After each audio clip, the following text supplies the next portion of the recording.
Hey, all right. You're listening to the Dead Man's Tome podcast. What's going on here? It's a show all about horror writing, about having a good time, all right? The show broadcasts live deep in the heart of Meth County, Texas, in a trailer park deep in the heart of Meth County, Texas. Got to get that right. I'm your host, Mr. Deadman. SK and the wonderful Tammy G are not available tonight because it is too damn early for any human and too damn late for any motherfucking bloodsucker. But with me tonight, or this morning, I should say, is Damascus Mincemeyer and the wonderful. Hi there. And the sweet Villimey Mist. Did I do that right? Yeah. Okay. Yeah. I don't mess it up every time, but when I do, it sticks with me. You know what I'm saying? I mean, my name is hard. I mean, I get that. Sometimes when people can't pronounce it, I'm like, just call me Willow then. Call you Willow? You know what? Yeah, just Willow. I could call you Miss Mist. I'll do call you that. Mist. That's like an X-Men mutant name right there. I'll just do that. Mist. That's true. Okay, I got an ad real fast. Okay, got to read this ad. All right. If you don't know who Dusty Davis is, you got to check out his work, right? Humans sometimes have dark thoughts and desires that come into our hearts unbidden. A labyrinth of horrors delves into some of those desires and explores those dark and dangerous places that will scare the best of us. Labyrinth of Horrors is available on Amazon in paperback and digital. You can get it for $12.95 for paperback. If you're watching on YouTube, you can see it on the screen here. Looks very interesting. Definitely have to check it out, all right? So, give that a read. Anyway, that's... the other announcement I have is Satan is Your Friend is out. Monster Party will be coming out hopefully soon. And if you haven't already become a patron of the Deadman's Tome, feel free to do so at patreon.com/deadmanstome. There you go. All right.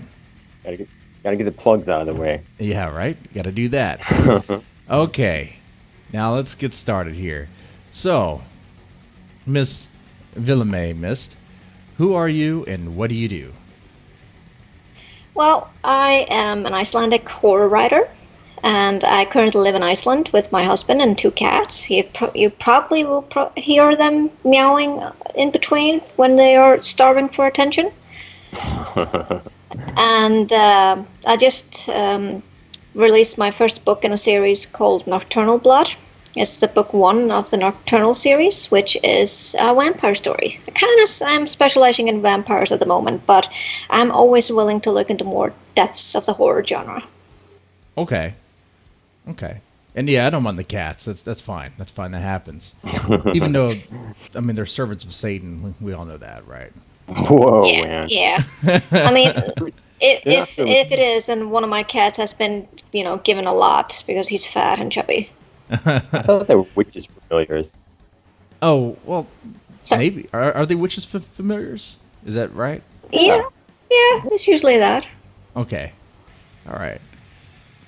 So, I mean, tell us about your new book. So, Nocturnal Blood, it's about a girl named Leia Walker. She's named Leia because her father is a huge Star Wars fan, and he just told his wife that his firstborn should either be named Luke or Leia. And so Leia was born first, so she got the name Leia. Mm-hmm. She unfortunately suffers from anxiety and OCD, and that led to her being bullied when she was a child. She didn't really have many friends except for one girl, Sophie Gardner. They became friends in junior high, but she left her in high school to move to Canada. Not, against her will because her parents were going. Okay. But they meet again 4 years afterwards when Sophie saves Leia from a mugger. But the catch is that Sophie has returned back as a vampire. And through some events that happen a little bit further in the book, Sophie forces Leia to go run away with her. So they travel from Anchorage, Alaska, and all the way through the Canadian borders, and all the way to Edmonton in Canada, and also to Seattle, looking for a way to rectify what Sophie did that caused her to run away. So along the way, they're both they're meeting vampire hunters and ghouls. Ghouls are kind of like, I wouldn't say vampire familiars, but ghouls are like, in my world, it's like if a vampire drains a human, they become ghouls. I love that part. I love that part. So are they kind of like what was it? I think with the movie Blade, they had like these. I think they called them like familiars. I'm not sure what they call them, but they're pretty much like zombies. They're not really zombies, but they're kind of like soulless. They don't really have much of a. Yeah. Okay. All right. There are also familiars in my story, but I named them songs, which is like I think either the Latin word or the French word for blood.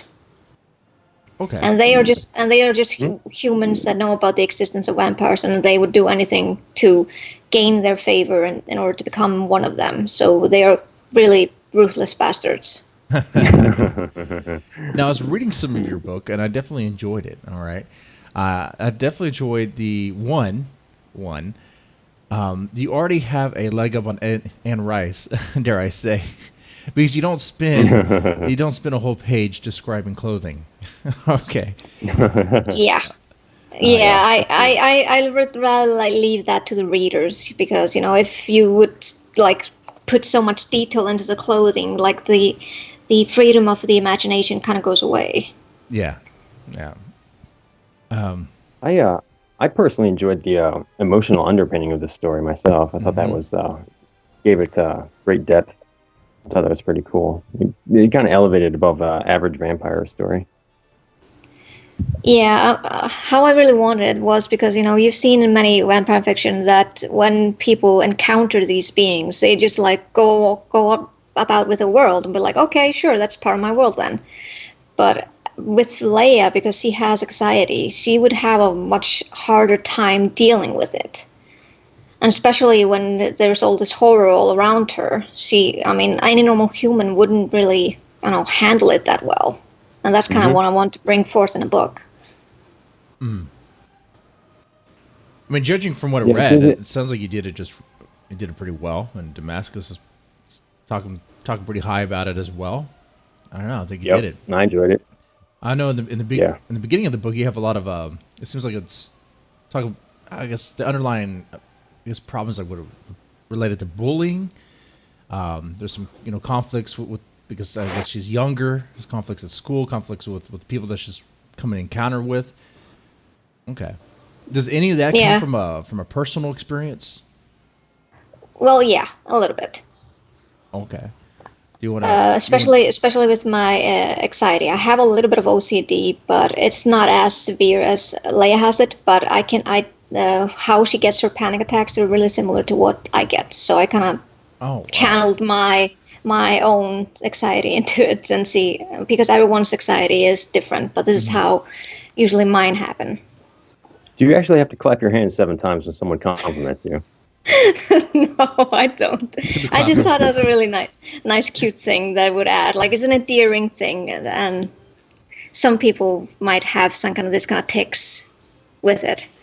Mm-hmm. I did try to go a little bit, go through research on how some people have these tics and not. So, and I decided to name them quirks because tics sound kind of like it has a negative connotation, while quirks is more endearing. True. I guess so. I remember you mentioned before that your brothers didn't like Leia when they were reading the book. Yeah, they didn't. That was interesting. Yeah, well, I think it's because they like the books they've been reading, and of course the movies that we've seen so much. There's always this, the badass tough girl. Yeah. And it's become like a trope nowadays. And Leia definitely isn't like that. She's just a normal girl, and she's thrown into these situations where she kind of just has to try to deal with it, along with dealing with all her anxiety and everything that happens around it. So she's not really a badass, but I'm hoping in book 2 that she at least grows a lot more after that. Mm-hmm. Yeah, talk about the sequel a little bit more. That sounds pretty interesting. I like the. I know I'm on the beta reader list for that. I haven't cracked into it yet. I've got it on my computer, but I haven't cracked into it yet. But the premise of it sounds very interesting. Yeah, well, it happens 6 months after book one, and Leia is dealing with the consequences of what happened there, and she is now that she knows about the existence of vampires, she is really determined to protect herself and her family if anything would happen to them, like if vampires would suddenly come and try to get her, because she is a human that knows of their existence, and yet she's not, she hasn't joined the ranks of the songs.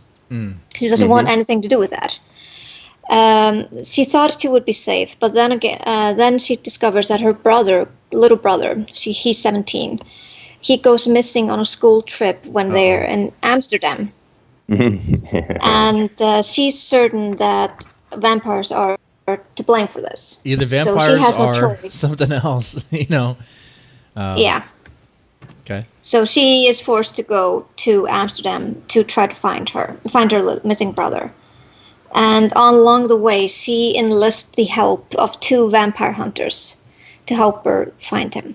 And these vampire hunters, they are both really ruthless, and they share different kind of views or similar views that Leia has, but at the same time, they kind of contradict her. She's still trying to understand whether it's a good thing to have vampires within their world or not. It kind of has to deal with the fact with her relationship with another vampire who is in the first book. His name is Kenji. He is a Japanese ex-Yakuza vampire. Okay. Badass. He was my favorite vampire character, actually. I think a lot of people like him. Like, did you say Yakuza? Yeah, I did. Okay.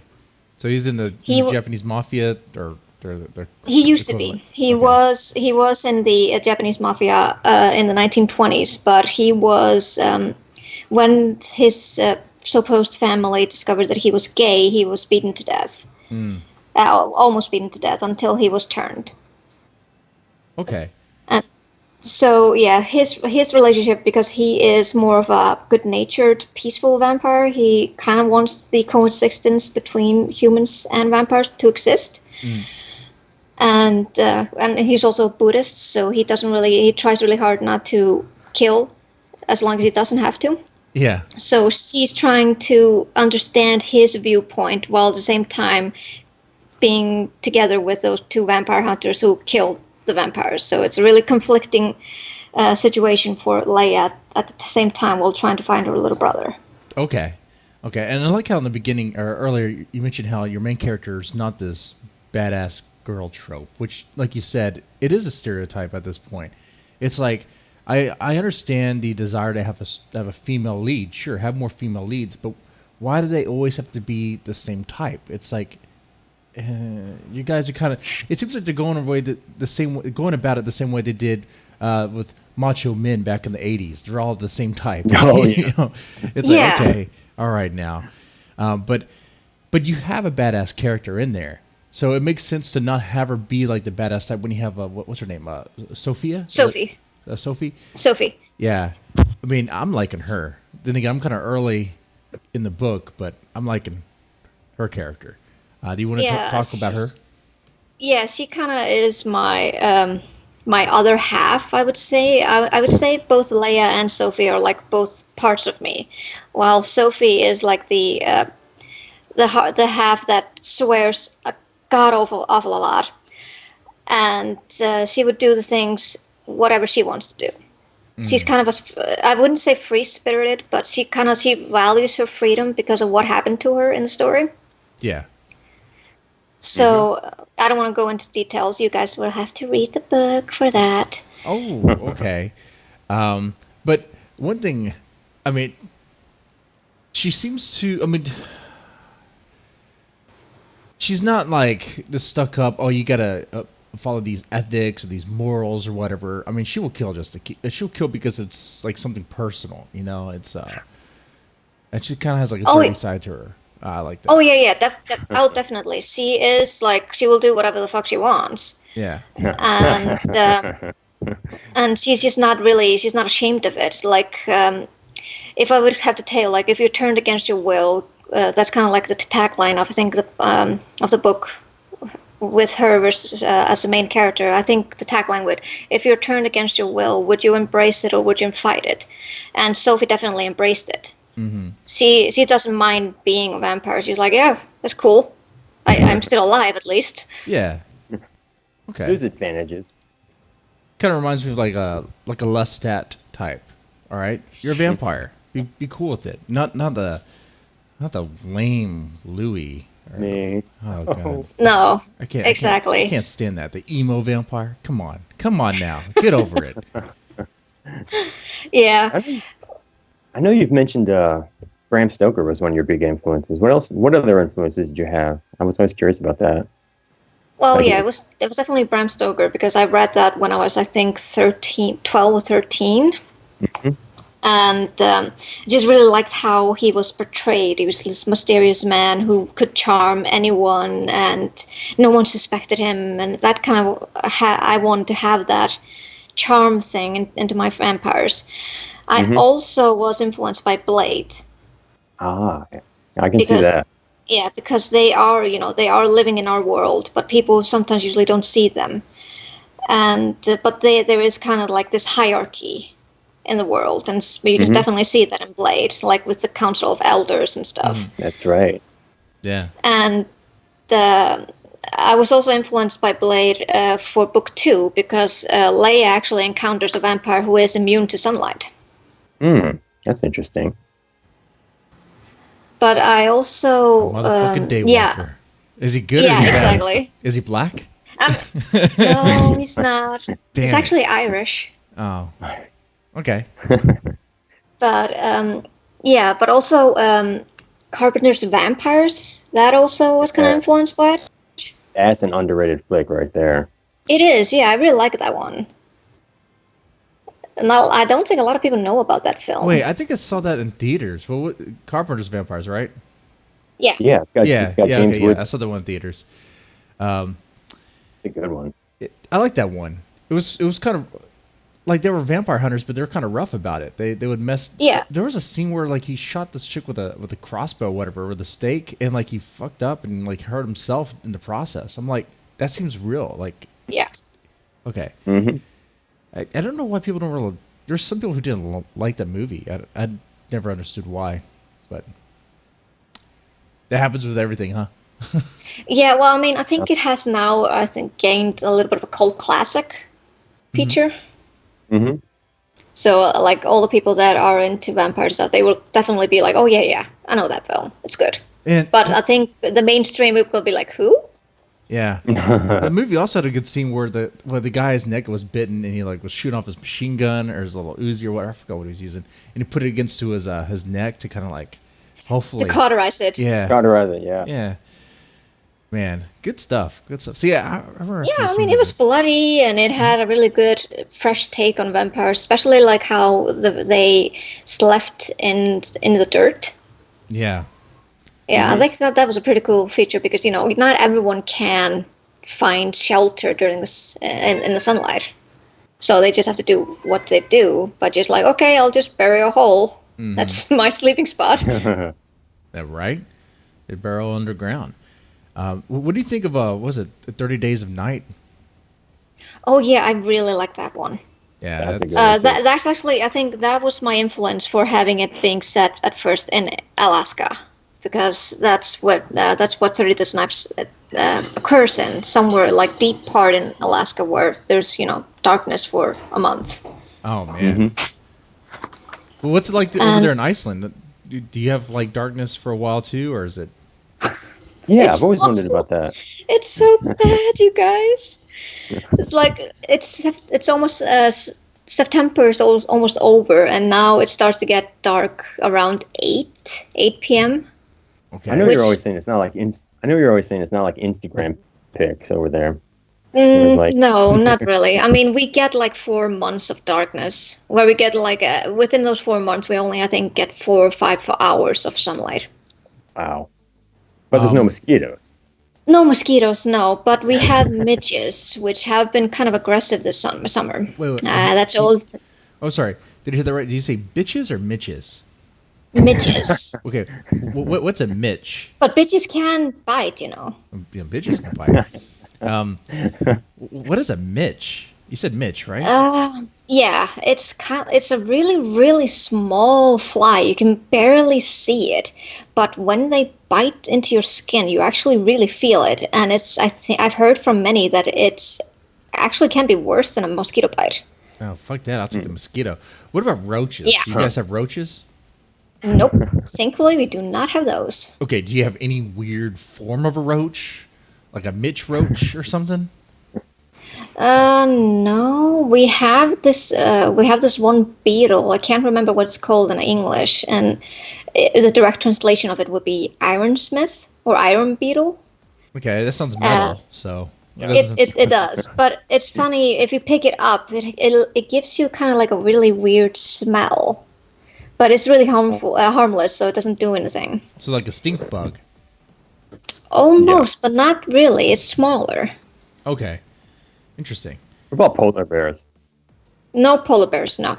Nope. But they do tend to come from some like loose icebergs from the north. And they sometimes land there up in the north. But when people see them, the only thing that we can do really is just shoot them down. Yeah, because what else are you going to do? Because they're killing machines. They will. Yeah, they will eat you. Mm-hmm. I mean, I just read about this article about in Greenland where three Greenland hunters, they were mauled by one polar bear, and one of the guy's face was just almost ruined. And I get it. Some people, they love animals to the point to where they're like, oh, don't hurt any of them. But it's like some of these animals, they're apex predators. They will kill you. You're not going to tame them. Good luck. Yeah, yeah, exactly. I mean, I love animals of all kind, but at the same time, I can understand this. I'm like, well, they're starving, but you can't really eat us, so please don't. Mm-hmm. It's the size of a tank too. That doesn't help. No, not at all. So, what research on Alaska did you have to do for your book? Basically, I was just researching whether, how the climate is. I mean, I discovered that the climate in Anchorage, the capital city, is actually quite similar to Iceland. Mm-hmm. So I didn't really have to do a lot of research in regards to how the foresting area are. Of course, they have a lot more mountains than we do. Mm-hmm. Well, we do have a lot, but their trees are a little bit different. So I had to go into research what kind of trees they had, and also they have a lot more national reserves. Oh yeah, they do. So because they're traveling Anchorage. Mm-hmm. So I was like, okay, so I need to know these national reserves and if it's okay to travel through them. And I just had to briefly put things into perspective. Like there's a city life in Anchorage, but once you go out of it, it's pretty much just wildlife and forests. Okay. I might be pissing off some people from Anchorage, and if that's not true, then I sincerely apologize. I like the. Oh, I'm sorry. No. Go ahead, Damascus. Go ahead. Sorry. I was going to ask about the. I like the Icelandic mythology stuff that you've been talking about lately. What are some more interesting Icelandic mythological beings that are unique, shall we say? That would of course be we have the trolls, and we have of course the elves. We usually call them hidden people, though. Or in Icelandic, huldufolk. The hidden people? Yeah, the hidden people. There is supposed to be this alternate world, or like a world that is right side by side our world. And that's where the hidden people live. And their home quarters can be found in these huge rocks that are lying around all over Iceland. And we have kind of had this common agreement here that you're not supposed to disturb them. A lot of people keep asking me about this, especially when I was doing tours last summer. Mm-hmm. That they were like, "Do Icelanders really believe in elves?" And I always had to tell them it's kind of like we don't really believe in them, but at the same time we don't want to disturb them. It's kind of like because it has so much connection to our nature. So if we don't disturb nature, you won't be disturbing then, and then we won't suffer the consequences of that. Well, Miss Villimey, who's saying this? Is it dumb Americans like me? Probably, right? Because let me tell you the majority of the people in the tours were Americans, so yeah, they were asking these kind of questions. Dumb Americans don't need to be making these sort of comments like that when a lot of Americans believe in ghosts and witches. Bigfoot. Man. Yeah, you have Bigfoot. Yeah, we have a bunch of silly stuff too. But well, we also like in Scotland, of Loch Ness. Yeah. Is that real? Well, I think some has debunked that right now. They've said that the most famous photograph was of a huge eel. Man, yeah, I've heard that. That's sad. Yeah. And we have this legend as well. It's called the Lagerfljóts worm. Lagerfljót is the name of the lake up north. Okay. And there was a huge thing when people said they discovered him. So he is a huge mythological being here. But as I mentioned in this brief video that I did on Twitter, Nykur is also pretty famous here, because especially it has a connection with our Icelandic horses. Oh, okay. Yeah, that was creepy. That was creepy. Yeah, it is, especially because it looks like a horse, but its hooves are bent backwards. Hey. And you can't really see sometimes its eyes because the mane is so long and entangled. But if you manage to get close and if you pull the mane away, you'll be able to see sometimes just one eye instead of two, right in the middle. And that's just before he grabs you and pulls you to drown in his lake. Yeah. The horse pulls you to drown? Oh, man. That sucks. Yeah, that this like horse lives in lakes and oceans and stuff. Okay, interesting. So, I remember you mentioned Icelandic humor is really, really dark. Oh yeah, definitely. I mean, like I said, we have sunlight for maybe 4 to 5 hours these 4 months, so we have to laugh at anything. Yeah, right. You guys have Viking blood in your veins too, right? Yeah. Well, hopefully. So Viking blood, a lot of darkness.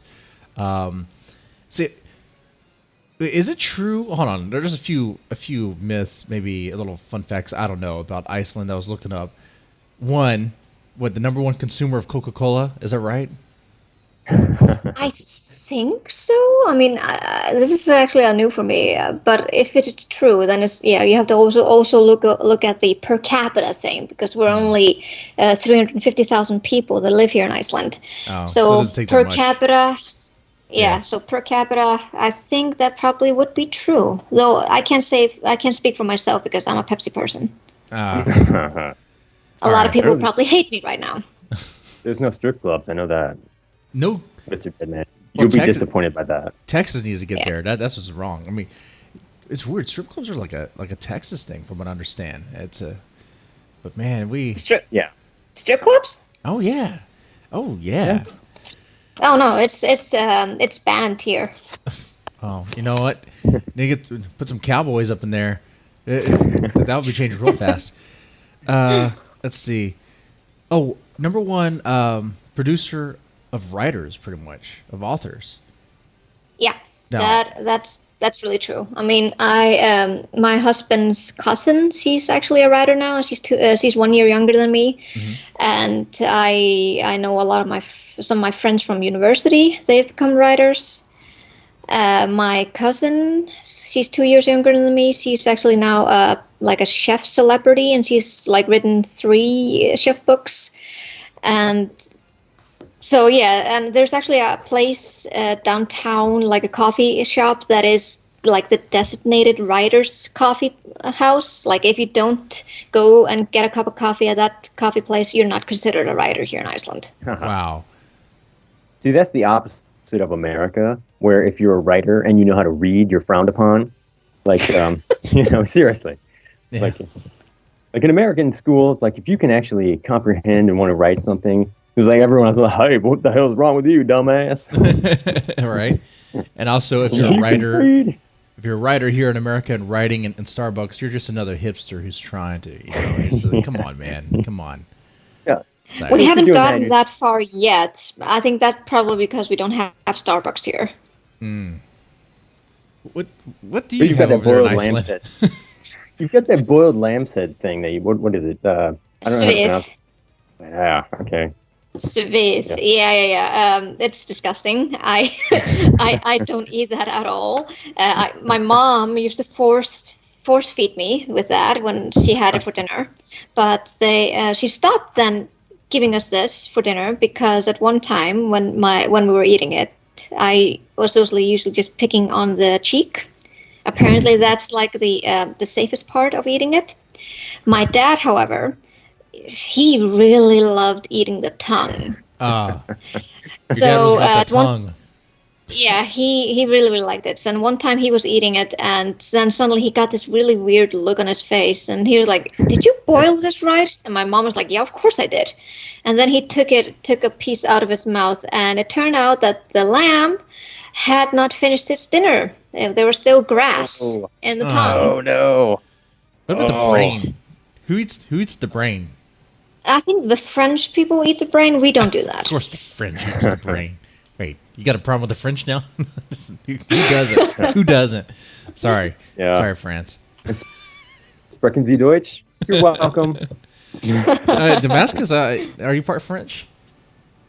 No. Okay. No. English and German mainly. Okay, there you go.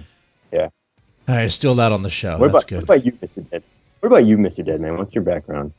Pretty much German and I think England. That's it. I mean, just that's all I know. I don't really. I have not taken one of those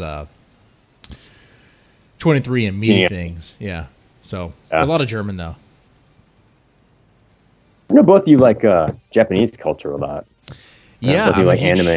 I'm a huge fan of anime. I'm behind on popular series like Naruto. I didn't really give much of a chance, I guess. But like Villimey can actually speak Japanese. Oh, nice. Yeah, I studied Japanese in university, so I think I can still speak like on a conversation level. Oh, really? Oh, wow, that's cool. Yeah. I'm still rusty though. I haven't had, when you're living on an island in the middle of fucking nowhere, you don't really get a chance of, meeting a lot of Japanese people there. But I stayed for 2 years in Japan, so I managed to get a little bit of the culture there. But a lot of people have been asking me because I have a degree in Japanese if I don't want to move to Japan and work there, and I always tell them like, have you seen how women are treated in Japan?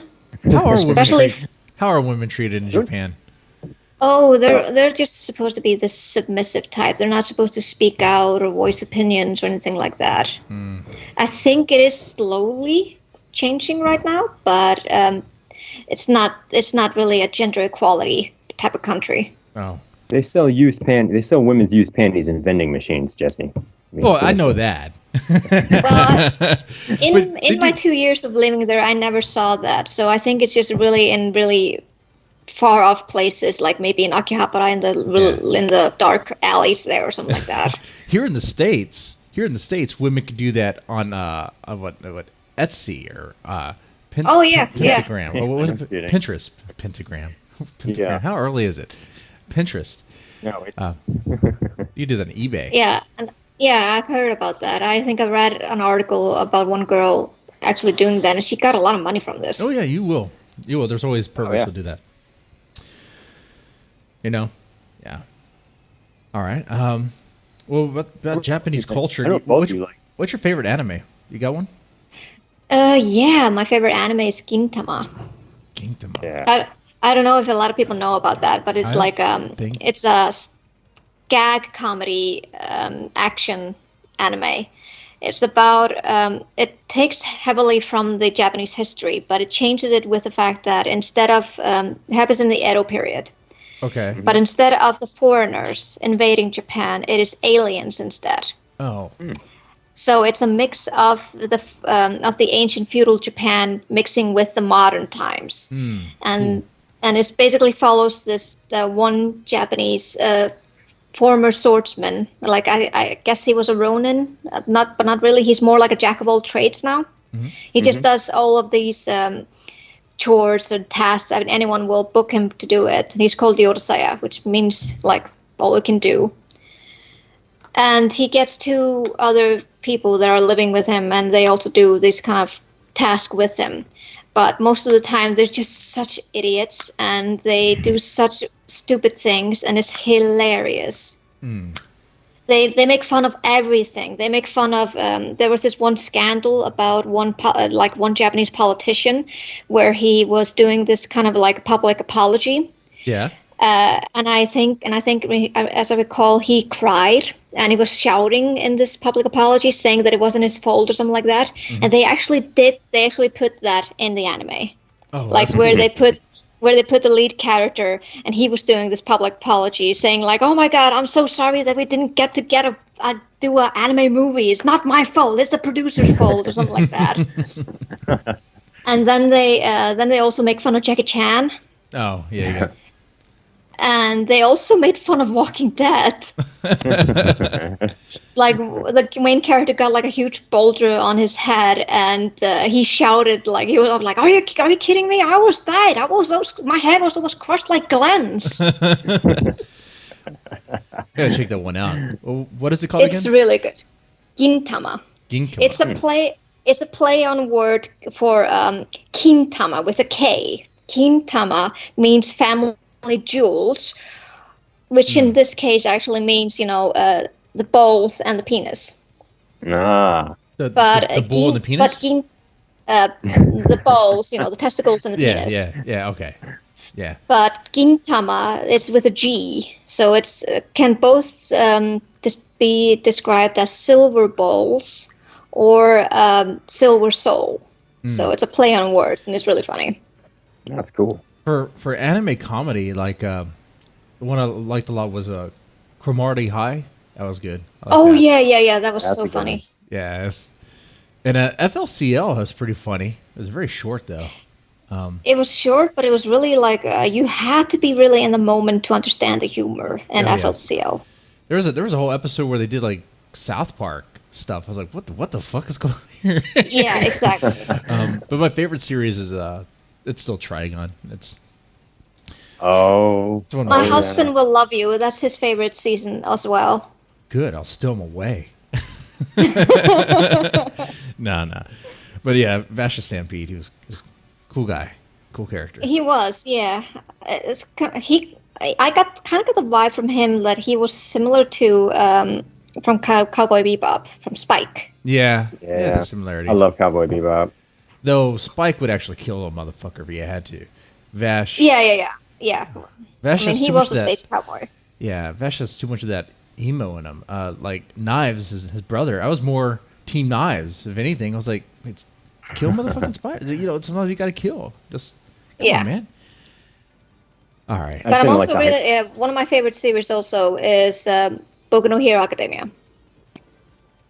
Right, or my Hero Academia. Oh, okay. It's the one that is kind of taking the mantle from Naruto and Bleach. Mm-hmm. And in a good way. I mean, these are the ones that I can definitely see will become even bigger than Naruto. I was a fan of Bleach until they dragged it out. Oh yeah, same here. I was a fan. It was a good story in the beginning, but then they get to their what do they call their version of I don't know what hell afterlife. Oh, they get to the place where all the souls are at, I guess, and it's just, Soul Society. I realized it was doing the same thing Dragon Ball did, where it was like every episode was a fight, and then they'll drag out the fight. Yeah. I'm like, oh, you motherfuckers, you guys are doing this shit. Yeah. Okay, which I get it. It's fun. People like that, but I'm more like, dude, you're just dragging it out. It has to be story driven, not really just episode driven. Yeah. thing that aggravated me about Dragon Ball was the like every villain was worse than the previous villain. Like it was like an escalating thing. Like you think that guy's bad, the next guy's even worse. Oh yeah. They have that too in Bleach, I think, and also in Naruto. Yeah. That's one of the things I like about My Hero Academia, because it doesn't really have that. They have this set of villains, and they still, they don't get changed apart. They don't get like pushed away. They have a chance of evolving themselves. And I actually finished the recent chapters now, and that was like a whole arc just revolving about the villains and how they were evolving. And by the end of it, I was just, okay, you heroes, you guys are fucked. Now, you're gonna have a lot to fight against. This is gonna be huge. Now, related to vampires, you got a favorite vampire anime? I mean, there's oh yeah, Hellsing Ultimate, definitely. There you go, Hellsing. It's just so brutal, and just Alucard is one of the coolest characters I've ever seen. He is. And I really loved the relationship between him and Ceres Victoria. Victoria was the cop chick, right? Yes. Okay. Yes. Yeah. The poor clueless one who was turned into a vampire. Yeah. She was hot too. All right, so let's get back to vampires. I also recommend, if you haven't watched it yet, Blood Plus series. Oh yeah. If you've seen the movie Blood: The Last Vampire, it's based off from that. Okay. Yeah, and it's really character driven, and they also made like a spin-off from that called Blood Sea, and the character design is made from the people that made us how should I say, Clamp. You know Clamp? Oh yeah, the artist name. Yeah. The ones who did like Cardcaptor Sakura and everything. Mm-hmm. So its character designs are really cute and everything, but it's super gory. Oh, that's a good mix. I like that. Yeah. Yeah, so I definitely recommend that. Especially the end of Blood Sea is a huge twist. So yeah, I definitely recommend. We got a vampire trivia coming up pretty soon. But before we get there, wait. What's going on, Damascus? No, I was gonna say, still on the anime thing. I remember Villimey once mentioned. I've never looked at Pokemon the same way after you mentioned what Pika meant in Icelandic. Every time I see it now, I can't even. I start laughing. What's Pika mean? What's Pika? Oh yeah, okay. Pika in Icelandic means vagina. Okay, vagina man. Yeah. Yeah. So when Pokemon was starting here in Iceland, there were a lot of parents not really enjoying the idea that that little children were squeaking up Pika Pika Pika. Oh man, that's great. I love that. But yeah. Yeah. All right, man. Pika Man. It's funny though. It's hilarious. Pika Man. That is. Mm-hmm. I've never been able to look at Pikachu the same since. No. There's a lot of that Rule 34 fan art where you have some of the adult stuff going on, huh? Okay. It's like, man, I try not to venture into that. You don't want to. It's like my childhood has been ruined enough by this. Yeah, because you got to remind yourself, wait, these characters were kids in the series. What the fuck is going on here? Jesus Christ. Yeah, exactly. God damn it, perverts! Come on, fix your shit sometimes. Like keep that fantasy to yourself, if you please. One pervert to the next. Fix that shit. All right. Okay, about vampires. So, in the Dead Man's Tome fan club, while we segue real fast, I did ask everyone, what is the best vampire ever? Film, comic, game, or book? I got a lot of good responses. While I looked this up, what is your favorite or best vampire, Miss Mist? What is your best vampire? For me, like when it came to both books and film, I would have to say 30 Days of Night. And also Let the Right One In. The Swedish version, not the bastardized American version. Oh. I mean, Chloe, she's overrated. I'm sorry, Chloe. Especially because the androgyny of Eli in Let the Right One In was so important, because you were not able to discern whether she was or he was a girl or boy. In which you look at Chloe and you're like, yeah, you're a girl. I don't even think they bring up the androgyny in in the American version, do they? No, they don't. They don't. Which I remember correct. which is so bad because it's such an important point in the book. Mm-hmm. There is a part in the book, I'm not going to describe it because it's really, really bad, but Eli actually shows the boy, I can't remember the name of the boy, but she shows him what happened. Oscar. Yeah, she shows Oscar what happened, and it was just traumatizing to read. Yeah. Yes, it would be too complicated for Americans, I'd imagine. I don't know. Yeah. No, it we're probably just it too sexualized. I don't know. I mean, you guys can have guns and violence, but if you show a little bit of boob, they're like, nope, put an R rating on this. No one can see this. Yeah, that's one thing true. I don't like here. Come on. Especially as a Texan here. I mean, like I said, we helped invent strip clubs practically. I mean, Yeah. but Texans have a weird thing about that too, because they'll be kind of prudish around. It's a weird mix. It's like in the daylight, you're all gentlemanly, you be nice, but hey, it's time to party. It's time to party.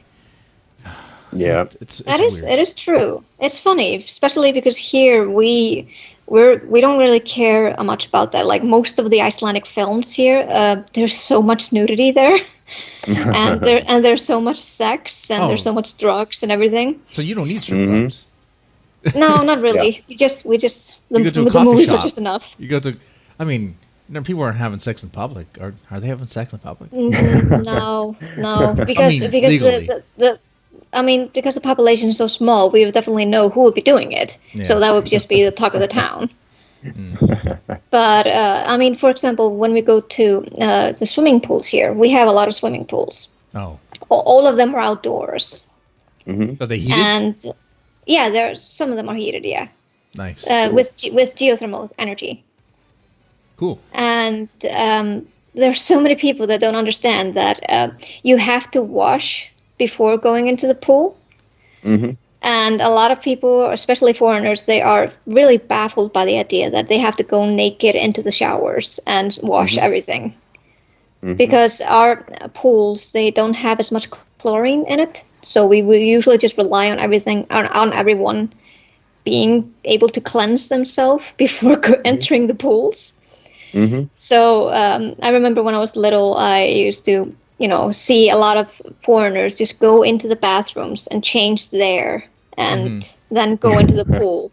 And I breaking the remember rules. there were a lot of pool guards that would always just come and drag them back inside and be like, wash yourself.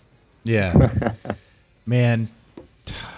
There's So messing yeah, up. I think it has something to do with like they're prudish about showing up being naked. Well, we were like, we don't care. Come on, you get it. You have a micro dick. Get over it. Okay, God made you the way He wanted to. But maybe you're the jester. Okay, not everybody can be the jock with a huge cock. Maybe you're just the jester. Okay, come on. Yeah. Okay, all right. What about you, Damascus? What's your best vampire? Oh God. Severn from Near Dark. I love that. I know I talk about the movie all the time, but Yeah, you do. You like that film. You do. I do. I haven't seen it, so you probably must think really bad of me, but I put it on my list now because Bill Paxton in it. Yeah. No, I don't think a lot of people have seen that. When it came out at the same time Lost Boys did, and it kind of got lost in the shuffle. True. And, but yeah, I love that. Just the one-liners and the craziness of the character. Mm-hmm. And plus, Bill Paxton just brings it to quote-unquote life so well. Yeah, he does. Yeah, a lot of people don't seem to understand just how good of an actor he was. Oh, That yeah. was great. That's true. He was awesome. Oh, He was actually one of my favorite characters in Aliens. Oh, God, yes. Because he was like the one who actually portrayed the fear. And I was like, yeah, I would be scared shitless if I was in that kind of situation. Oh yeah. What about you, Mr. Deadman? What's your favorite vampire character? I'd have to go with Blade. I mean, he's more of like an ass kicker, but Blade. I mean, I know he's a motherfucking daywalker, and I don't know. He had good one-liners too. You motherfuckers. Are you excited about the new movie that's about to come? Oh, I have not been following it, but Well, Marvel is gonna put that. Yeah, so they bring Blade into the fold. Some motherfuckers are always trying to ice skate uphill. Is that the quote? I think that's the quote. Yeah. But speaking of which, one thing I want to mention here, hey, if you're listening, you want to take part in these group of conversations, these questions, become a member of the Dead Man's Stone fan club. People had some pretty good responses. People mentioned 30 Days of Night, great vampires. I thought they're very savage. Some people mentioned Live Girls by Ray Garton. Great book if you haven't read it. But one that stuck to me was Brad Turney. I don't know if I said your name right, but I didn't know this was Pearl from Blade, from the comics and the movie. I had no idea that Pearl was a chick. I had no idea that it was a woman. I just thought it was this fat. Honestly, you get that huge. Like, to me, it's like, you're just a big human. You're just a big whatever you are, the blob. I think I read something about this when they were doing the animated series. I think she is mentioned in the animated series. Oh, is she? I think so, yeah. Correct me if I'm wrong, guys, but I might be wrong. But I do remember, I think she made an appearance, or they talked about her in the animated series. Yeah, it's interesting. I'd take your word on that one. I don't know. But I didn't know that. I think Brad might know, because he's the one who brings it up. He's like, Pearl, no contest, no question. No other vampire even comes close. Have you seen her lore? She has her ghouls. They are called ghouls in Blade, huh? Yeah. They have her ghouls kidnap children, which she feeds upon entirely. Not just sucking blood. No. Ha ha ha. She eats whole fucking children. So baby back ribs and everything. All right, so snacking on them like chicken. Cool. It's pretty savage. She was a really interesting character there. She was like, you just looked at her and you're like, yeah, I don't want to meet that person. But then again, it was like, good luck trying to find me or trying to catch me. Yeah, pretty good responses. Someone mentioned Edward. I hope that was a joke. Oh, God. I hope so too. It's not even a vampire. Come on now. You're glittering like that. Not. You're more like a light bulb or something at a rave. I actually make fun of them in my book. Yeah. I caught that joke. That's good. That was good. Funny. All right. So, vampire trivia. Are we ready? Think we're good for this? Yeah, we're ready. I think the only person who's ready is Damascus. I'm not sure I'm ready. I'm gonna. Yeah, we're going. You did ready. I'm ready to fail. No, you broke even. Okay, well, let's see. The first time we gamed, was Dead Celebrity Jeopardy. I think that was the first time in history I've ever seen where two players both got negative points. So, that doesn't bode well with me. We were competing. SK and I were competing for who could suck the hardest. Wait, it didn't come out right. I don't even know who won that. Who won? I don't. I didn't even keep track. It broke the scoreboard. It became like an SNL skit, or just like having fun at. All right, Alex Trebek. Quebec. Quebec. He's from Canada. Okay. Right. It's the World Cup edition. Okay. We got to see which nation is better at this. Okay. 20 questions. 20 questions. Right. 20 questions. They start easy and they get harder. Well, that's how it works, right? You got to ease it in, right? That's right. All right. So, drum roll, please. Let's get started. Okay. Very first question. All right. After a stay in drug rehab in 1950... Okay. I have to mention first, all these questions are about deceased actors or directors who have been in either vampire films or vampire TV shows. Okay? Oh, God damn it. Yeah. Well, I have to point you in the right direction. Whether it's vampire stuff, they have to be dead, okay? Yeah. I mean, seriously. We're talking about actors here. Okay. All right. Actors, directors, okay? Got it. All right. So, first question. After a stay in drug rehab in 1955, this Dracula actor died during the filming of Ed Wood's Plan 9 from Outer Space. Bela Lugosi. I was going to say. All right. So that's one for Mr. Deadman. For real? Okay. You got one right. I was just guessing. I was just going to say his name for the most of this whole thing. Sorry. All right. All right. Here we go. Gave up my strategy here. All right. Yeah. Number 2. This 90210 star traded zip codes to star as Pike alongside Christy Swanson in 1992's Buffy the Vampire Slayer. Oh boy. I'm not familiar with the 90210 cast. Luke names. Perry? Perry. Luke there Perry. you go. You got it. Right. Okay. This iconic Hammer actor who passed away in 2015 named his autobiography Tall, Dark, and Gruesome. Ooh. Hammer. Well, okay. Damn it. I mean, it's not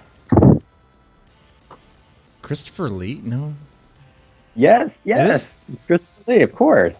Okay. Okay. All right. You're doing well so far, Mr. Deadman. Well, thank you. I know, right? All right. It's like I'm not even sure though. All right. Yeah, I just blank out. All right. I'm horrible with Well, it names. is. I don't know if you know that. Villimey missed. I have to see your name special. I'm trying to. I'm like the worst person with names. I thought it was Villimey, isn't it? Villimey. Yeah. Villimey. See? Yeah. See, I can't even say it right. Villimey. Villimey. Because the two L's make a T, I think, Yeah. right? Yeah. Yeah. That doesn't even sound like a T though. If it's a T, It's more like a D.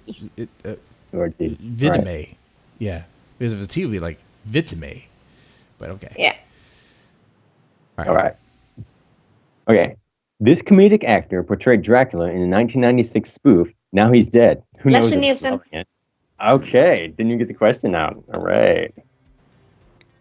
He's my favorite comedy actor. How can I not know this? Man, but he was so scary, too. You know, He remember- was. He remember was. Creepshow?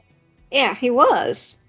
Barry Ted dancing up to his neck in the sand. That was scary. Yeah, a lot of people. He's an underappreciated actor, unfortunately. What's the scoreboard right now? What's the score? Tied. 2-2 so far. 2-2. All right. Let me. I need to put the score on the screen real fast. All right, Mr. Deadman and Mist. So 2-2, right? Mm-hmm. All right. Okay. Here we go. Okay. Column 2. They might be getting a little bit harder. This Lost Boys star lost his long-standing battle with drug addiction and perished from pneumonia in 2010. Well, See, the only person that I remember from Lost Boys is Keith Sutherland. yeah, it's and not he's him. still He's still alive. alive. Yeah, And he was in a badass series, you know. yeah. Damn. Let me go ahead and Google this one real fast. No, man. Um. It's not Corey Feldman, I'll tell you that much. He's still kicking. Yeah. Yeah, he is. What about? Wait. What about Corey's other half? Because You're getting there. You're getting warmer. what was his name? I really don't remember. Come on, they were always together. He had that classic line in the movie, my own goddamn brother, is a shit-sucking vampire. What is it? Was it another Corey though? Right? Two Corys? You're Corey. you're What was his there. name? His last name? Not Feldman, because that's the one. They weren't really real life brothers, right? But they called them the Corey brothers or something. Yeah, they called him the Corys, yeah. You're Which so close. I think they were both involved in the underground Hollywood scene. You know what I'm talking about? Yeah. Those Vipers got to them real fast. But Corey not Feldman. Corey Perry. I don't know his last name. No. Teeterman. No. Corey Haim? Ham? Corey Haim. Oh, son of a bitch. Sorry, Miss. Just, sorry, I was Miss like, Miss. I That was thought an for a insult second towards he was you. like, That's- yeah, I thought for a second he was like, is he related to John Hamm? No. All right. 3-2, All right. man. That was American Luton. So miss test 3. Yeah. Yep. All right. All right. This one's pretty much a gimme because we already talked about this. This Aliens, Titanic, and Big Love actor who died in 2017 portrayed psychotic vampire Severin in 1987's Near Dark. Well, it's Bill Paxton. Well, yeah, Of course. but you said it first. Hey. All right. This Planet of the Apes star truly shined as horror host Peter Vincent in 1985's Fright Night.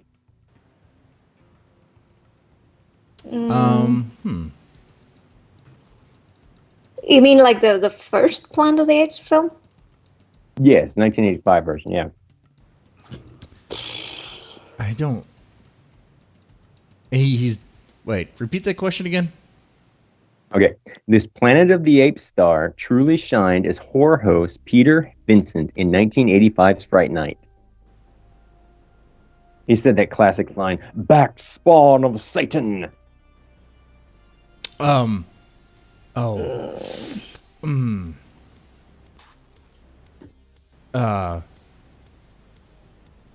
I don't know.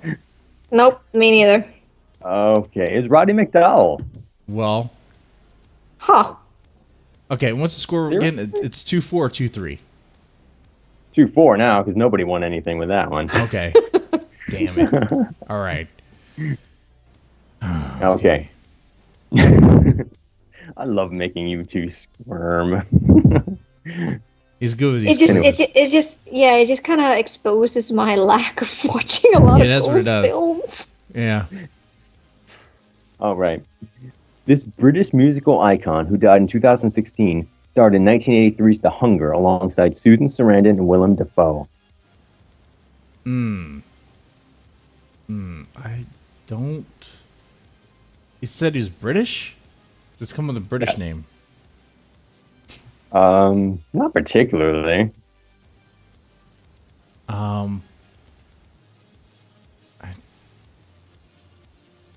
Okay. The Hunger. Is it do anything for you? Let's Could you dance. give us could you give us a hint or something? Yeah, Let's Dance. You ever heard that song? Ziggy Stardust. Wait. Oh my God, David Bowie. David Bowie. Okay. You said it both at the same time, so I'll give you both a point. Okay, All right. look at that. All right. All right. David Bowie. Okay. All right. We're in the third column now. All right. All right. Did I just hear a cat? Yep, Yeah, there's a that's cat. my cat. Man, All my screen right. keeps on messing up. This ever since I did the Bloody Mary challenge, my screen keeps on turning into like Bloody Mary keeps on haunting my screen. You'll see it on the stream probably. So he found another method instead of mirrors is now computer screens. Oh yeah, like she haunted me. Y'all will see that video later on in October, but my face got drenched in blood. Like it works. Like you got to alright. do it the right way. Like all those blogs that say, "Oh, you got to say Bloody Mary 13 times" and all this stuff. You have to do a little bit more than that. Okay, Yeah, I mean, if you want to do it right, you have to do it right. so just don't That's do what your- I did. That's your payback for the Mr. Deadman May Do It Urban Legend Anthology. Okay? That's what it is. That's what I'm saying. Yeah. You want to be an urban legend? Now you are. Yeah.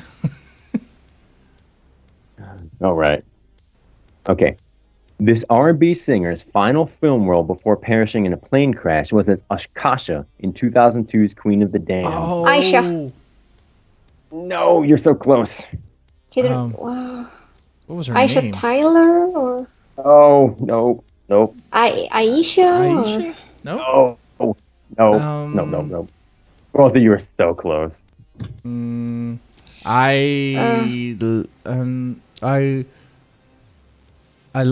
Leah, what's her name? You're getting there. Come on, spit it out, man. Alaya? Alaya. I thought. Yes. Okay. Well, I guess I did say it the right way. Okay. So we'll give it to Mist. She has 6 now, right? Yeah. Okay. This Texas Chainsaw creator directed 2 vampire films prior to his 2017 death: 1979 Salem's Lot in 1985's Life Force? See, I'm good with with actors, but when it comes to directors, I'm like, John Spielberg? I don't know. No. Director. Dead man? I'm trying to think. Is there a hint? Let's see. A hint. Hooper. Not really. You're close. Oh. What did you say again? Repeat that. I said Hooper. Yes. What's his first name? I don't know. Toby Hooper? Yes. You got it. Okay. Nice. Right. Good job. You pulled that one out of your ass. I know. Okay. So now we're 6-4. Okay. This actor, you know what, Mr. Deadman? This same question about the same guy that I'm about to read was on the Dead Celebrity Jeopardy that I did with you before. Oh my God. So we'll see how good your memory skills are. Okay. Not very good. Okay. This actor appeared in the 2011 Fright Night remake and died in 2016 when he was pinned between his vehicle and the front gate of his California home in what was described as a freak accident. Oh, it's that kid from Star Trek, right? Yeah. That was his name. Kevin. Kyle. No. Kyle. No. What was it again? I remember SK had to actually look this. No. Was it? Wait. Anton Yelchin. Yes. I would not be okay. Okay. I remember SK had to Google that one. Uh-huh. I just remembered because I remember him more from Star Trek than from Fright Night. And also just like the accident was just horrible. Yeah, I remember that was weird. It's like it was that was very strange. Yeah. It was just like, ugh, damn, that's just that. That's like almost a scene from the Signs. Mm-hmm. Yeah. This is bad juju. He probably tried to summon Bloody Mary. Probably worked for him too. Maybe. I have blood in my nose from doing that. Blood in my nose and my beard starting to turn white. Some weird stuff. I'm not 70, and now I'm getting white hairs. I'm Evil Santa Claus. I'm tapping into the paranormal, man. It's something's happening to me. I'm losing my soul. I lost mine a long time ago, so I joined the club. Are you pissing blood? that might be another problem, though. Yeah. Sorry. That's more like, I have to go to the doctor now. Oh, right. This actor starred in the second adaptation of Richard Matheson's vampire novel, I Am Legend, called 1971's The Omega Man. Well, Will Smith is not dead. No, I wish he was, though. What? I don't like him. He used to be funny. I really liked him when he was playing like Men in Black and everything, but everything up to that, he's really trying too hard to get an Oscar. Oh, yeah. And he's like, no, dude, just stick with the funny stuff. Then you're good. Who else was an I Am Legend? Who else was an I Am Legend? You see, I remembered Will Smith, not the old one. Mm-hmm. Yeah. Actually, there's been three. There's actually been 3 versions of I Am Legend. The first one was Vincent Price, Last Man on Earth.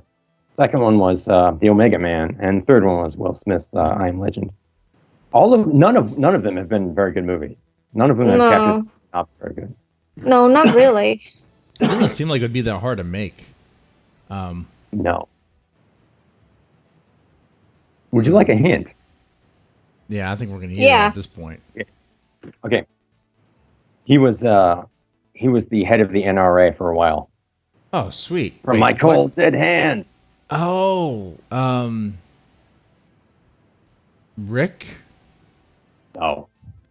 No? His name's not Rick? Rich? Wait. He wasn't Planet of the Apes. It's Charles Heston. Yes. Oh, man. He was the Omega Man. I had completely forgotten he was dead. That's when you know you made an impact, when you don't even know they're dead. Yeah, yeah, right. The guy was Moses, and you don't even know he's dead. All right. All right. Now we're in column 4. Getting harder. Okay. This actor, who died outside the Viper Room in 1993, was originally cast as Molay in Interview with a Vampire, a role then given to Christian Slater. Originally cast. So he wasn't in the movie. No. Man, he wasn't even in the movie. How am I supposed to... Say, yeah, It's a trick question, man.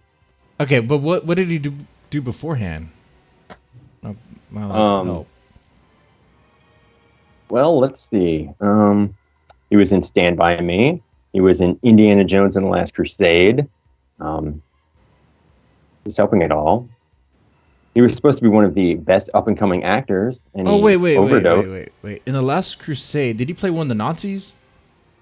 No. Did he play played... one of the Indy's friend? No, he played young Indiana Jones. Yeah, or it was him. Oh, God, I can't remember that guy's name. You know, Jesse, this guy was on the same... He was on Dead Celebrity Jeopardy also. The same guy. Johnny Boy. Johnny Boy Jr. No. River Phoenix. Who? It was River Phoenix. Was it River Phoenix? Yes, it was River Phoenix. I would remember that. You see, because when he was younger, he kind of looks like Val Kilmer. Yeah. Of course, all he was younger. He died at, like, what, 23? True. I guess. Heroin or something? I think it was a mixture. Oh, man. I remember. I think it was like a cocaine heroin mixture. Oh, God. Don't mix it. Don't mix it. Just stick with one or the other. Don't fucking mix. What are you trying to do? What are you trying to do? Trying to kill yourself? Because it works. God damn it. It works. So I don't think anyone got that one. So that's no, it's there. still 4-8.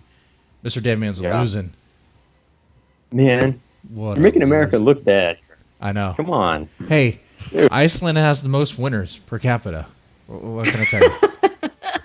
Yeah, the most writers per capita, not the most winners. Oh. It's early, man. It's early. It's too early. No, he probably missed when we're talking about the beauty pageants. Oh, yeah. That's right. The most winners in beauty pageants. Which I don't know. I think I might win that one. Look at me. Just okay. Oh, okay. Dude, I am way prettier than you, and you know it. Seriously. Well, you got those young looks. I got this rough, rugged looks. You know. Oh. You're soft. But you and got down. sunglasses. You're soft like a summer peach. I'm rugged. Oh. Like I've been through stuff. You know. And Bruce is one like two. Oh shit! You're bruised, Damascus. Oh. All right. Yeah. Okay. This No, he's actor... gonna kick us ass right now. Mm-hmm. No. All right. Okay, this actor portrayed vampire Barnabas Collins for 4 years on the TV show Dark Shadows, and also in 2 feature films, House of Dark Shadows and its sequel, Night of Dark Shadows. See, I only remember him from Johnny Depp, and I didn't even watch that film. Yeah. From here on out, pretty much, you're going to be like fighting for your lives, everybody here. So Dark Shadows. Mm-hmm. It wasn't Vincent most- Price, was it? No. This is the most overwrought show ever. I've actually seen parts of this before. It was so over the top. It was so dramatic. Oh my god. I don't even know how it was popular back then, honestly. Well, they didn't have a lot of options at that time, so... All right. Mr. Deadman, care for a go? Go to the Collins, or that was the characters. Was that the character? You're close. It was Collins. His name was on the show was Barnabas Collins, and the place where it took place was Collinswood. But Jonathan Frid was the actor, actually. Oh, okay. Because I should have just said Jonathan. Okay. The next one is So there's another non-point. Okay, the next one. This is actually a pretty interesting anecdote. This actress was born on a train heading from Germany to a Polish concentration camp and later went out to star in the Hammer films The Vampire Lovers, Countess Dracula, and the Amicus production, The House That Dripped Blood. Ooh. So European actors? Yes. See, The House that of doesn't Dripped help. Blood. Is that? Mhm. I don't think I've seen that film. Is it public domain? Oh wait, no, it's not. No. Is it? Who's in the House of Drip Blood? I think Peter Cushing's in that movie at some point. It's like I think so.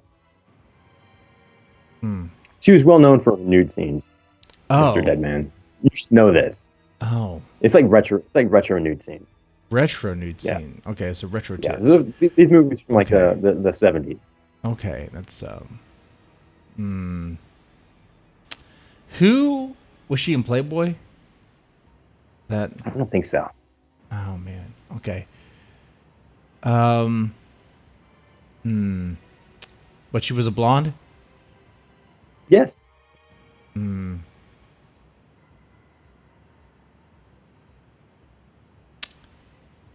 two might have to start busting out the Googles. See who can Google stuff faster.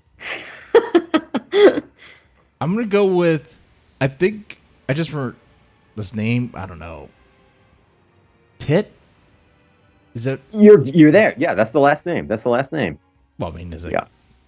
I mean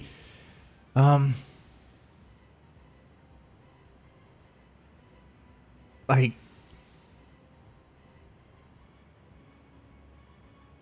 Ingrid Pitt. Yes. Yes, Ingrid Pitt. Very, very, very good. You're getting there. All right. Now we're 5-8. America's getting back on the board. That's right.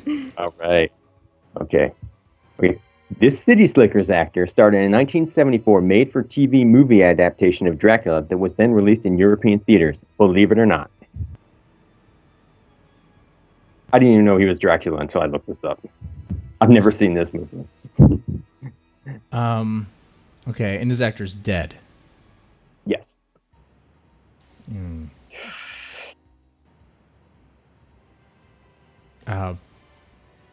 Peter Cushing.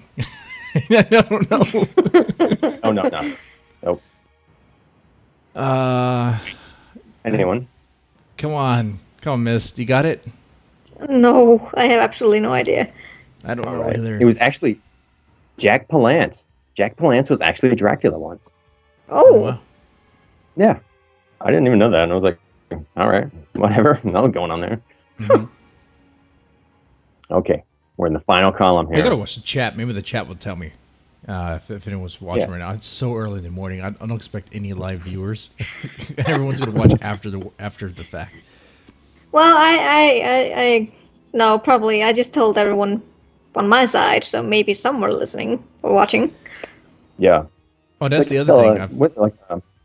Other fun fact I figured out when I'm trying to do some research about Iceland, right? Mm-hmm. Most internet users, but then again, I think that's per Yeah, capita. I read about. Per capita, Yeah, I yep, read that's true. We have a really fast internet as well. I think it's mostly due to the fact that we have so much free electricity.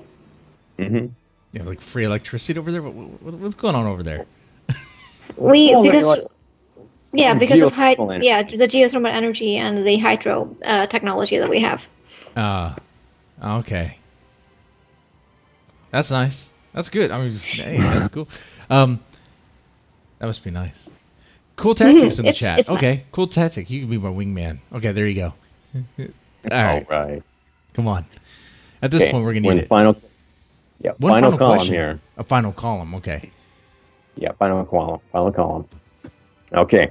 This actor, who passed away in 2013, was best known as Prince Mamuwalde in 1972's Blackula and the sequel, Scream, Blackula Scream, that was released the following year. This is a black dude. Yes. And These movies are actually pretty good. I've actually seen these. They're actually pretty good. They were made as like cheap blaxploitation films, but they're actually pretty good. You know what? I think I watched a YouTube video about this one. One of the Cinemassacre guys, they were talking about this film, I think. Mm-hmm. But is his name like Peter something? Paul? I don't know. No. Okay. All right. He actually, it was funny because he was like I do believe he was like he performed in like a shake. Stewart? No. No. Not even close. Not even close. I think he performed in like Shakespearean performances, I do believe, before this. He was like Othello, I think. And then he became known as Blackula after that. Blackula. I have absolutely no idea. Come on, we gotta think here, Miss. You're not even trying to think. I am. It's just some names just pop into my head, and it just doesn't seem right. Just get the Google fingers ready. I'm spitballing. I'm just saying stuff. You could say stuff. Right. Just spit out a name. You know what? Henry Davis. Oh. Usually I would think John, like John Freeman. John William. No. William. That would have been cool. John Wayne in a vampire movie. That would have been cool. Seriously. Charles. I'm gonna suck your blood there, partner. Hold it back there, Pilgrim. Marshall. Yeah, actually, oh my God. Yes. All right. What was his first name? Is someone feeding you this information? No. I don't have Cool Tactic. Can you feed me this information? Oh, William Marshall. There you go. It's in the chat. Yes. The first person can read the chat. William Marshall. There you go. All right, I'll give that to you. Got a point with this from assistance. That's how. Maybe it should just be half a point. That's how America wins. Okay, America believes in teamwork. Yeah, there we go. One nation, one team. Yeah, okay. All right. This actor played the character Count Yorga in 3 films. 1971's Count Yorga, The Return of Count Yorga, and the unrelated film Dr. Fives Rises Again. That was kind of unusual. Google that one, Mr. Count Yorga is actually a good movie. I saw it about 6 or 7 months ago on TV. It's actually pretty good. Count Yorga. Yeah, it was like a cheap 70s flick they made for like I don't know, $20,000 or $30,000, and it made several million. It was quite popular. You got an idea here? That's the thing. My brother's probably going to just shake his head right now, but I don't believe he has been watching any of these films from the 1970s. They were not that, how should I say, like, they were not attainable for us at that time when I was little, so... Oh. Don't think I know anything of them. Okay. Count Yorga. We can get you can get the Google fingers ready. Did that film have any nudity? I'm sure it did. The version I didn't see didn't, but I'm sure it probably did. Because see, if I can remember the nude scenes. I'm sorry, Miss Mist. I do try to be a gentleman, but I am a man. Okay. He's a guy. No problemo. No problemo. Okay. Right. How much Spanish do you know? How much Spanish? Yeah. I studied Spanish when I was in high school for like 4 years, and I've been catching up right now, so I can read Spanish pretty well. But when it comes to communication, I get a little bit rusty. But when people are speaking to me like in Spanish slowly, I'm like, okay, I think I understand what you're saying. But watching like Spanish dramas, that's no bueno. Okay. I just heard another cat. Nope, same one. Same one. Okay. Isn't one of your cats named RoboCop? Yep. Really? Yeah. That's pretty cool. Wait, you got one named Judge Dredd too? No. RoboCop? It was the deal was that I got to choose the cats, and they had to be brothers. Okay. And my husband, he got to choose one of the names for the other cats, and we got one black cat and one gray cat. And when he saw the gray cat, he was like, "Yep, his name is RoboCop." and because that's one of his favorite movies. But we usually call him just Robo. Robo. Yeah, Robo. Okay, quick aside here. quick aside, what are the feelings of the RoboCop remake? I hated it personally. Anybody? Nah, the original was better. It's like, yeah, the original was more. The actor in it is good, but I can understand the enthusiasm. Yeah, I can understand the enthusiasm of the remake, but the originals are way better. Yes. It lost the subtext of the original. I mean, yeah, it did. The original, RoboCop he wasn't. Okay, the remake made him seem like he's like this bad. Oh, okay, well, he is a badass. RoboCop is a badass, but it's not like the remake was like Tron. That's all I'm saying. Yeah. It didn't really focus on him, struggling to regain his humanity, or just to remind himself that he was human. Mm-hmm.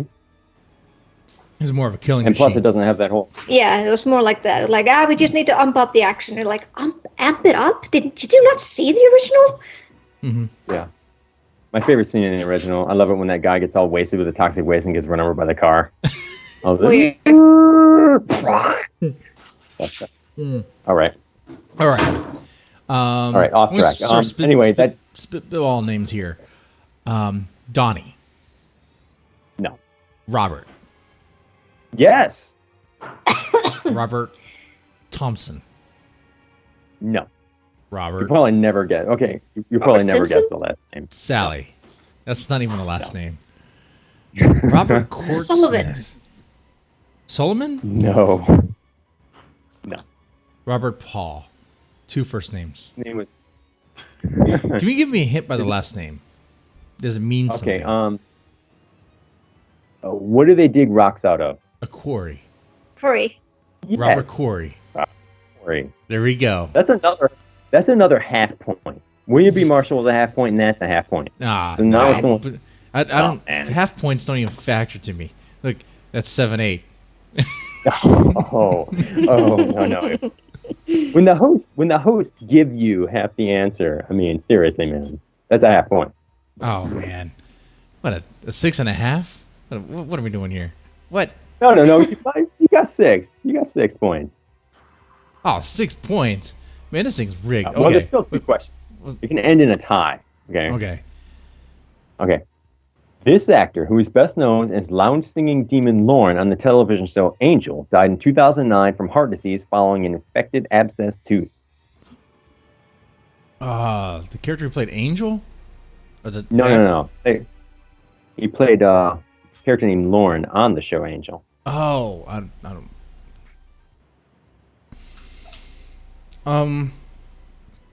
It was actually really sad. Huh? It was actually really sad because I think he had he neglected to get like an abscess tooth fixed, and like the infection went to his heart, and he had a heart attack, and it weakened his heart, and he lingered for a few years with really bad health, and then he had another heart attack and died. You could die from that? And he was only gosh. yeah. It was only like 32, 33, something like that. Wait, are we sure this is just a cover story for like popping pills or something? Because no. All right. Was he in the news when he died? Timmy. Yeah. Jimmy. It was David. Andy. It was Andy. Okay. Andy Pritt? No. Andy Haley? You're so close. So close. Andy Hallett. Yes. Andy Hallett. Wait, who said it first? Who got it first? Who got it first? I'm gonna be the better person and say we both got it at the same time. Oh, look at that. So wait, So we both can't get a point. That's not how this works. Do we Oh, both let's get a point? just say we'll just not get a point. I don't want to give up a point. Okay, I guess so. 6-8. Half point. Half point. Half point. Each. I mean. Yeah. Okay, so what does that mean? Like 7 and 8.5? Pretty much. Okay. I mean, at this point. Okay.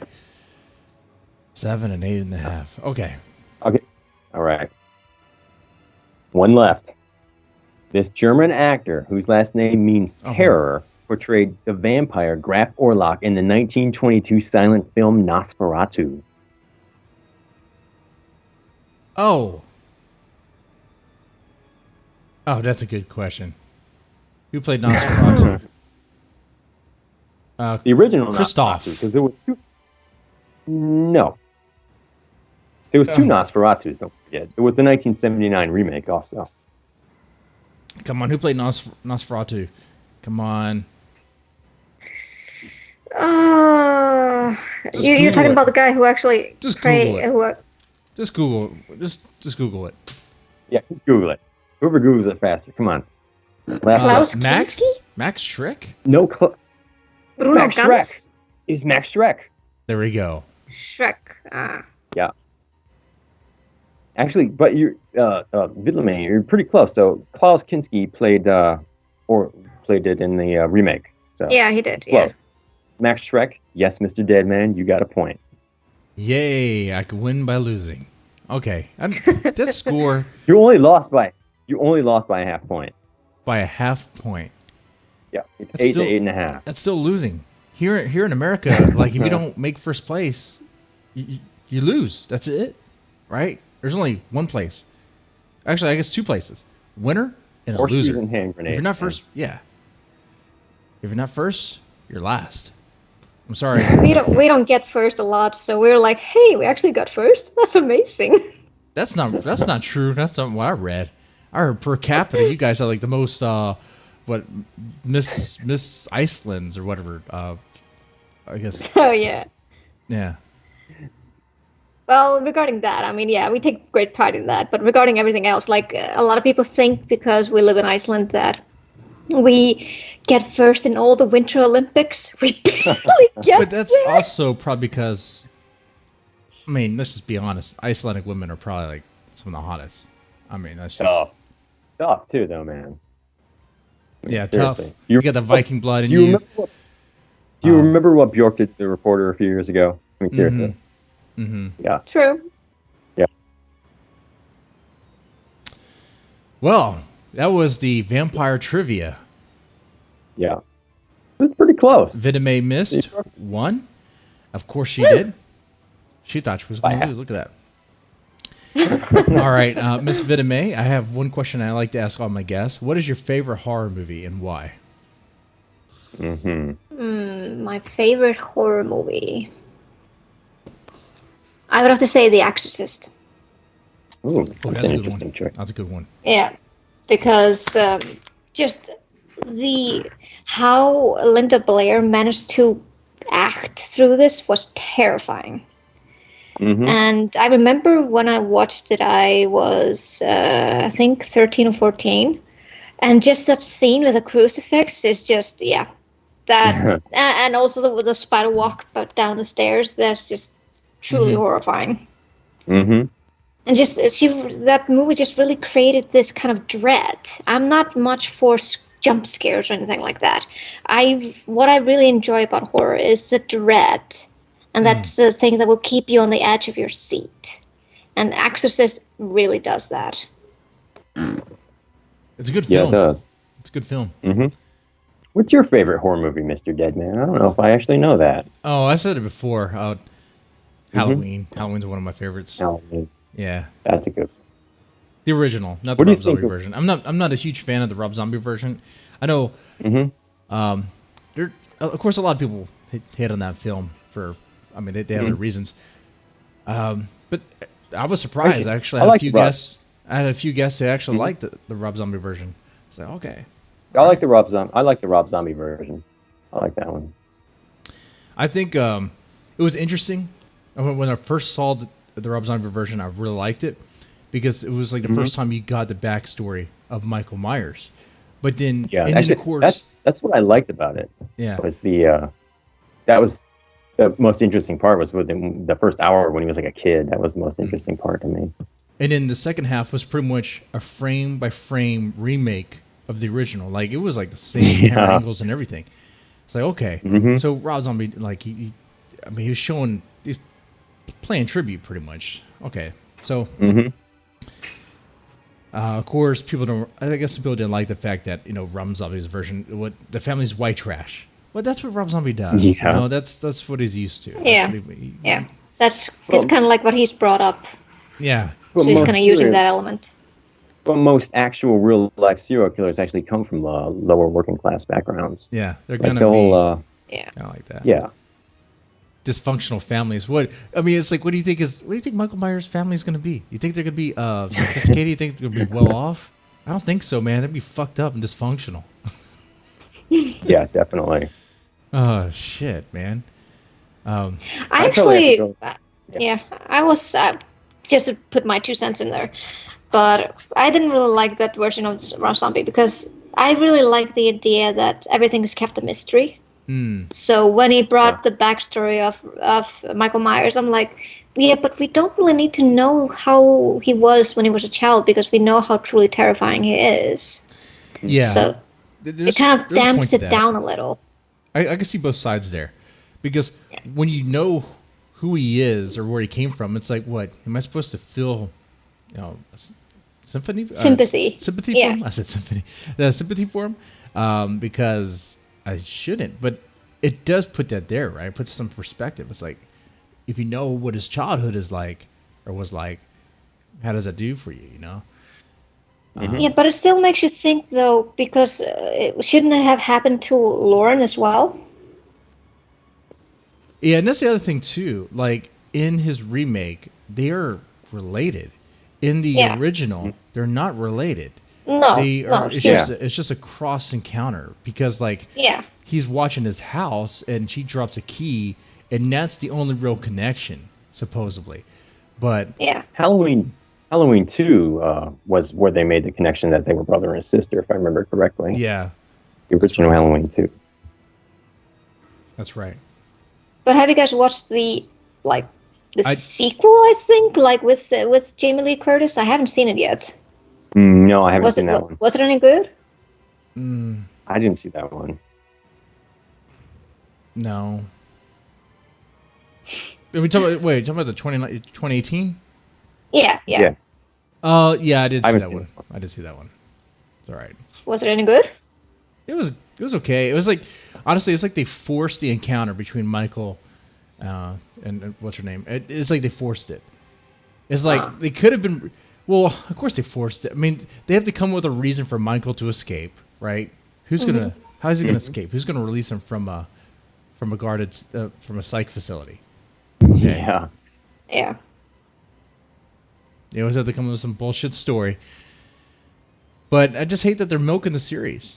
They're gonna milk it some more. It's like it's not hard to create a slasher. Come on, you can create a slasher film. Hollywood really likes to drink on the nostalgia teat for a while now. But Happy Death Day, was it Happy Death Day? Was that the movie? Yeah. Mm-hmm. Yeah. That's a original film, isn't it? I mean, it's new. Yeah. Well, I mean, it had like the Groundhog Day elements to it, but you added with a horror element. I would say that's original. Yeah, it's more original than Halloween at this point. Mm-hmm. So you could come up with a unique or kind of unique slasher film. It's possible. Mm-hmm. You don't have to think that hard about it. You could just get a dude or a chick, put a mask on her and him, put a power tool in his hands or her hands, and just have him go out there and kill people. For what reason? Because they are. That's all you need, man. You don't need to overthink it. I think they're doing that at least with TV shows instead of films. Like there is a TV show actually called Slasher on Netflix. Oh, I haven't seen it. Yeah, and there are I think 2 or 3 seasons right now, and there's always like a new killer, and but it's kind of like in the same vein as American Horror Story. So they kind of sometimes use the same actors. So it's like a anthology. Mm-hmm. So I think it's season 2 or 3. They had the killer used so many different ways of killing the people. I'm like, wow, that's something new. Mm-hmm. Yeah. And it just got super gory, and at the same time, like, yeah, okay, but you don't really have to go that far. You don't have to. I mean, there was one girl who was killed through vivisection. Damn. Because she was a biology teacher, and she was letting students, carve up frogs, And so the Okay. killer decided to do the same with her. But the frogs are dead, though, right? So what's... Yeah, Okay. but she was alive. Oh, okay. I mean... So I was like, said you okay, didn't- that's a bit extreme. yeah, like that's a fair trade. Come on. You know, Mm-hmm. I recently started watching Ash versus the Evil Dead, which is Yeah, it's a you great told me series. about that. But man, I love that series. The gore, the blood. I'm just like, oh shit, fuck yeah, it's so great. It's so fucking great. Like, what? It's because they keep into the campy environment. That's why it's like, yeah, I can watch that all day. And that series has a few scenes that sticks out to me. One, I don't know what the actress's name is that plays. I don't even know what's her name. Lucy? What is her name? Alice? What's chick's name? In Ash vs. the Evil Dead. But when she's possessed and she's like smoking weed out of the shotgun, I'm like, oh fuck, that's hot. That did something for me. I'm like, oh man, damn it, god damn. And then the scene where he's in a morgue and he gets his head shoved up the dude's ass. Oh my god, that was so funny. Shit and I was blood just everywhere. like, yeah, Sam Raimi, that's you. Only you can do this. Oh, I like how Cool Tactic in the chat brings up the Rob Zombie version had the huge and scary Michael. That's right. Much bigger. That's true. Much bigger Michael. Oh yeah. And I think the Rob Zombie version benefits from better sound quality, better production quality. I mean, when Michael is going after her, it's more intense. It's much more intense. He's breaking the house. He's really trying to get... Because the original, I know going back to Halloween, the original just ends really fast. Like, you get the terror, you get it that she's being chased and all this.